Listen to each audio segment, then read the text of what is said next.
Hello and welcome to Wise Women Wednesdays. I'm so excited that you're here. And I am here with Krystal Hille today. My name is Jennifer Regular, and I am the Soul Illuminator at Lighting the Path, and also your host here at the show. This is where I get to bring women like Krystal who are from around the globe and sharing their story of what lit their path, what they learned on their journey, and how they came to be who they came to be, and engage in what they came here to do, which will inspire you too. So Krystal Hille is the CEO of Hill House Publishing. She's also a soul leadership coach, an international #1 bestselling author, publisher, and speaker. With over 30 years in leadership and a background in theater directing, tantric practices, and female empowerment, she is passionate about gathering change makers and conscious creatives who align with her mission to awaken and empower humanity into deeper sovereignty and connection. You can see why we get along so well. Since early 2021, Krystal has transformed around 90 thought leaders into international best-selling authors so that their passion can ignite global change and enhance their authority and reach. She has attracted the likes of Dr. John DeMartini and Dr. Larry Farwell into her recent books. And today she's here to share the transformational power of storytelling. Hello, Krystal, and thank you for being here. Welcome. Oh, thank you so much, Jennifer. It's an honor to be with you today. Absolutely. So tell us, Krystal, what lit your path? How did you get involved with storytelling? What makes it so powerful? Yeah, I think I was reflecting back, and the first story that I ever wrote was at 9 years old, and I still have it in this little book in my bookcase. And I think the power of storytelling, it's just something, I was an introvert, I always have been. And so expressing myself and my own world and my own thoughts onto the page, externalizing it that way rather than having to speak it, has been incredibly powerful. So I think it's a really, really powerful tool for introverts, especially, who can then express themselves in their own time. They can take as long as they want to write a sentence, and they can really, how sometimes you really need to just sit with yourself and be in that beautiful space where you've got your incense and or whatever it is, the oil burner, the music, and just kind of drop in and connect with your highest wisdom so that you can express your deepest and highest truth. And so I think that is the power of storytelling. It gives us that ability to really tap in and then express that in a way that we're then witnessed. And the reason why that's so powerful is twofold. Firstly, our mind is not meant to be a storing device. So when there's all these thoughts going on, sometimes it gets just so busy that we just need to let it out. And initially what comes out when we actually sit down and journal or write is all the verbal diarrhea, all of the inner self-talk that may either be good or not be so good. And so once that's out, we can then tap deeper into our deeper truth. And when we do that, we can really tap into what is my soul purpose, why am I here, what's alive for me right now, what's not working, what's working. So this kind of storytelling, or really journaling, is helping us to step into deeper clarity and deeper alignment. And the second part, which is why I love doing these books, is when people share their story, knowing that they'll be witnessed, there's another element that comes to it, because in the witnessing, there can also be a release. And that's really powerful. Like, I had one of my contributors, she said, I've carried my story, and my story has informed all of my dance movement work that I'm doing. But now that I've written it down and I've shared it with the world, it's like I've given it back to the universe. I've released it. I no longer have to carry it. It's now part of the universal consciousness again. Oh, wow. I love that. I love that. It does sound like storytelling is a real vehicle to really get down to the truth. People, I don't know what my truth is. I don't know what my purpose is. I don't know what I even want to express in my life. But then when you start to write, as you say, and go deeper, then it just comes. You connect in a different way. You connect with soul, and you have it all there, and it gets to reveal itself. It gets to rise up, and you get to discover what's there to be expressed. Krystal, what Yes. did you discover was your deepest and highest truth as you went through that? You know, I always knew that my deepest truth was here to help people. From being a teenager, I had this ability to kind of observe and see human patternings, and was fascinated by human behavior and motivations. Somehow in my life, it always flowed. It always opened up to the next step. And so that's how it initially led me to theater directing, where, you know, I was born in Germany, so I loved German literature. I loved analyzing things. That was my favorite topic. I was extremely good at it. When I moved to England, I then decided to study English literature and theater studies, and then became a director. And what I did is I satisfied that curiosity of how humans tick by analyzing great novels and great plays and bringing them alive on stage to create transformational experiences, bringing the best out in the actors, but also the transformation experience for the audience. Then when the universe or my higher self guided me to move to Australia, there's something like, no, this isn't it anymore.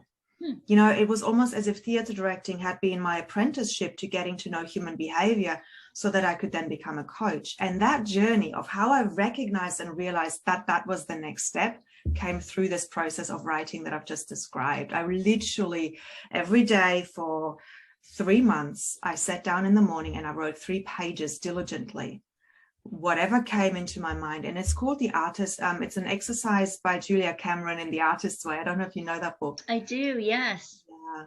So it's just really recommend that for anybody listening who's feeling vaguely just, oh, that sounds interesting, just to get yourself The Artist's Way by Julia Cameron.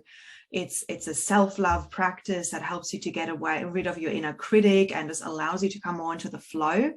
And yeah, when I did that, by the end of the 3 months, I knew that I was now ready to help people, you know, and so then coaching showed up, and I was like, okay. And this was in 2008. So that's what I've been doing since 2008. And then in 2021, the publishing came, because I've always been interested in writing, and wrote 2 solo books, and then been in a couple of compilation books as well. I love how you said that the coaching came and then the publishing came, because that's really what happens, isn't it, Krystal? When we start living our truth and we start expressing it and really align with what we truly value and what we're here to do and become who we came here to be, then things just start coming for us. It's not that we have to work hard for it or go searching for it or put all this pressure on ourselves to find the right path.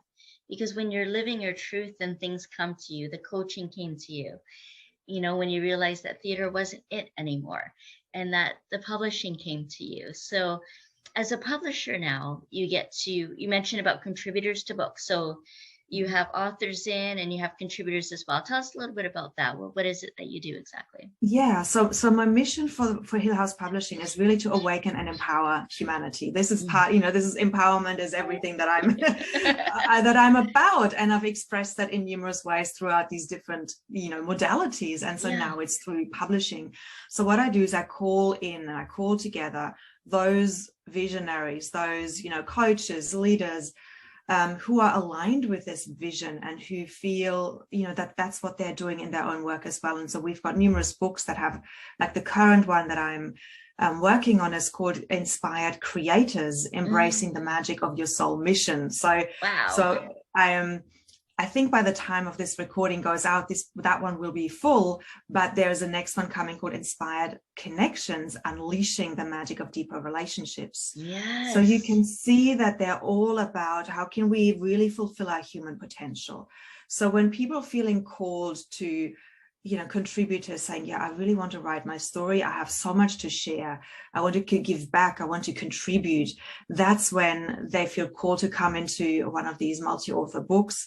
All they have to do is write a 3,000-word chapter about their story, speaking into the theme of the book, speaking into their expertise. And then we take care of the rest. Like we take care of the editing, the publish, and the formatting, the bestseller campaign on Amazon. And we're guiding them through the process so that it's really a way of really them leveraging this exposure, this heightened visibility, and get back into their business what they're putting out. And because of my coaching background, I love calling it a sacred container. I love holding all the authors in this beautiful space. Like I feel like I'm the midwife for all of their stories to come out. And one-on-one, I also really talk to them about their story. And because sometimes when the first draft comes in, some people have a tendency to hide, others have the tendency to make it too me focused, others have the tendency to be too much in their teaching and not enough in who they are. So I have a conversation with each contributor after the first draft comes in to help them really get the best out of their chapter and tap in and really show up in their full authenticity. Yes. Oh, this is fantastic. I love it. And I love hearing your passion for it too. It really shines. Yes. And in the introduction, we mentioned about female empowerment. That was something you're also very passionate about.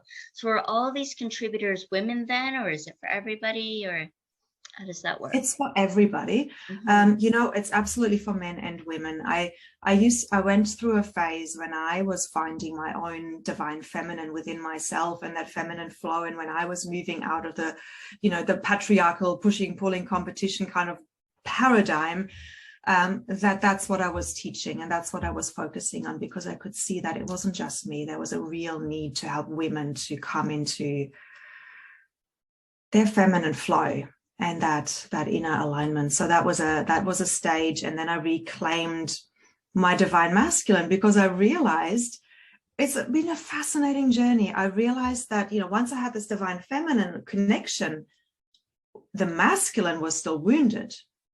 So I would still go into the wounded masculine, which is like working really hard and pushing and all of those qualities. And I thought, okay, now I need to find the divine masculine that can hold the feminine. And so then that was the next step of my personal journey. And I actually went to Sedona to find and connect to my divine masculine, and really connecting to the red earth there in the mountains, which was amazing, and really embodying that and calling that in. And then since then, I've been working more with men as well. And it's been like this beautiful inner union where the divine masculine and the divine feminine can flow together. Yes. The union and the flow and the rebalancing, because it's so important. Because we talk about the divine feminine and the divine masculine, but really want them to come together and create this divine union, because that's true alignment then, right? And that's exactly. And when we have that inner union, it's whole. And when we have that inner union within, then we can recreate that without. So, as part of this global change, I see my role as helping people to create this inner union within, so that they can manifest and externalize that and attract that in the world. Yes, I love that vision for humanity. Absolutely. So much passion. And then there was part of your life that involved tantric practices. Now, was that part of the work you were doing with the divine feminine as well? Or? Yeah, that started with the women, because and again, what I've realized is that working especially with empathic women, there's a lot of fear to be in the body.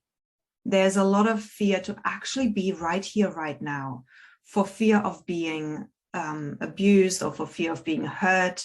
So it's easier to just check out, especially a lot of these spiritual women. They just go into the universe. They feel like, I'm perfectly happy up there and they're in the clouds and that's safe. Whereas bringing the universe and bringing the soul and the spirit into the body can be challenging, and has also been challenging for me. And I realized I actually was in a workplace once where I was bullied, but I just checked out. I pretended not to be there because I was not really a worker. I was a theater director. And so that I pretended not to be there. And I don't think it's an uncommon practice for people to check out. And I think, if you think back through your life, when there might have been a challenge, what did you escape into? For some people it's alcohol, for others it's sex, for others it's sugar, whatever it might be, or other drugs or work. But what Tantra teaches us to be in the present moment, to be right here, right now, to feel into the sensations of the body and what is present.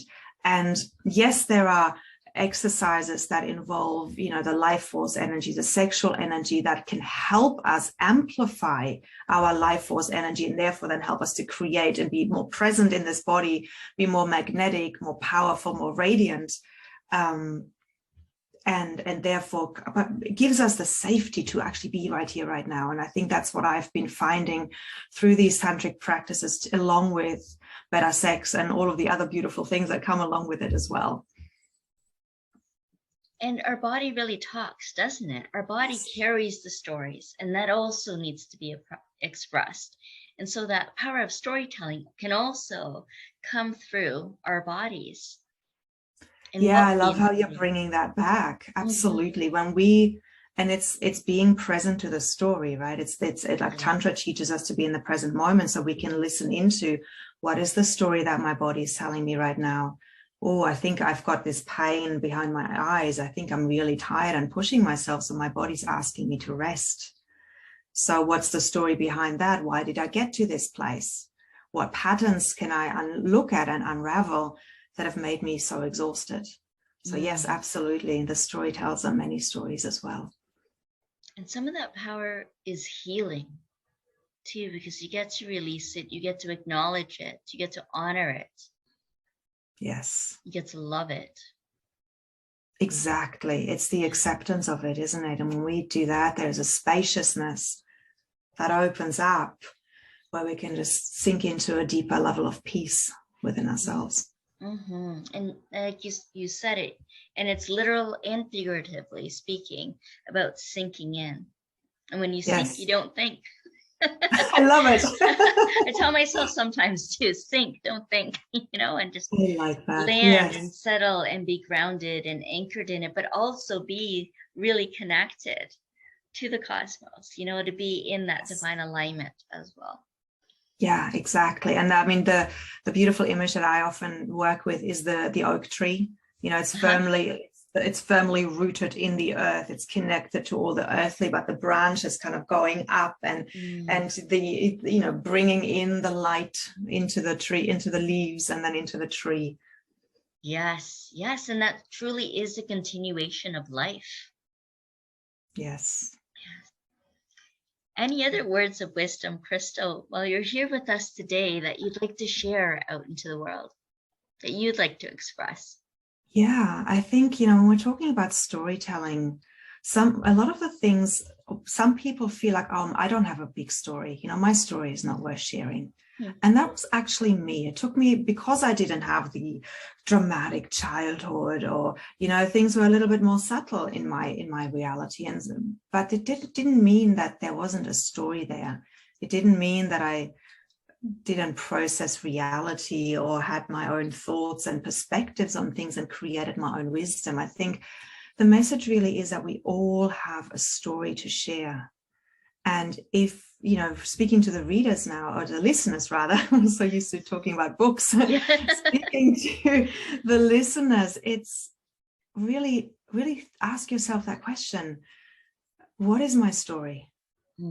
What is my message? And how have I created my message? Because one of the things that I always, a starting point is, what are your voids? What were the voids? What was absent in your childhood? That was something that you perceived as absent in your childhood, that then became something that you were striving towards. Dr. John G. Martini in the chapter in Intuitive Living, he talks about your voids become your values. So that which you have perceived as absent becomes something that's really important to you, and you pursue it. And in his example, he had a speech impediment and learning difficulties. And look at him now. He's speaking or he's teaching, and he's a renowned speaker now. And so he really transformed this perceived obstacle and became, that became one of his values, education and speaking. So this is a great starting point for anybody listening. It's like, I don't know about my story. I don't know what I stand for. Maybe you already do, but just really go into your childhood. What was it that you either perceived as missing, or what is it that you really treasured? Both of these things become values. Wow. Both of these things are starting really points to powerful. unravel your story. Yes. Really powerful considerations for people to consider that. Yeah, that's really beautiful. And so how can people get in touch with you, Krystal, if they want to experience this and have something to share and have something to write? Yeah, so you can find me on all social media platforms. LinkedIn and Facebook are the ones that I hang out the most, but also my website, krystalhille.org /publishing is where you can specifically come to the publishing. I don't advertise that I coach anymore, but I do it when people ask me, when they're feeling there's a resonance. But really the focus is on publishing, and if it resonates, let's have a conversation. If you feel like you have a story to share and you feel like it's time to really become more visible, make a greater impact, make a greater contribution to the world, because there is so much troublesome things happening right now. We've gone through so much in the last 2 years, and those who have woken up at these times, I think it's really, we have an obligation to share hope, to share inspiration with the world, so that we can help ease this transition into a hopefully more harmonious world that we all can see and feel within our bodies, but are still yet to manifest in the external. Yes, absolutely. Oh, thank you so much for that. It was so well said. Yes, and it's so true. We yearn to be seen and heard, and yet we emotionally fear it at the same time. So to be able to have some coaching around that, some guidance, is highly recommended, because then you do have a story and it deserves to be shared, and you deserve to be seen and heard. Talking to the audience now and to the listeners, just take that step at least and explore a little bit and see how it feels, and you begin to gather the courage and strength to share your story. Even if it just means journaling on your own for a bit, it'll turn into something. And so we'll have those links to get in touch with you, Krystal, in the show notes, and it'll be there for everyone who's watching and listening today. It's been such a joy and a pleasure to have you here. So wonderful to hear your passion and the different pivots that your life took, and yet that underlying theme of how you were going to serve people and inspire and empower others to be able to live in their truth. Thank you so much for having me, Jennifer. I love having these conversations, and if I can just inspire one person to take a step into showing up more powerfully in the world, then that's perfect. Absolutely. And thank you for each and every one of you that have been listening and watching today. I honor you, and we'll see you again on Wise Women Wednesdays. Bye for now.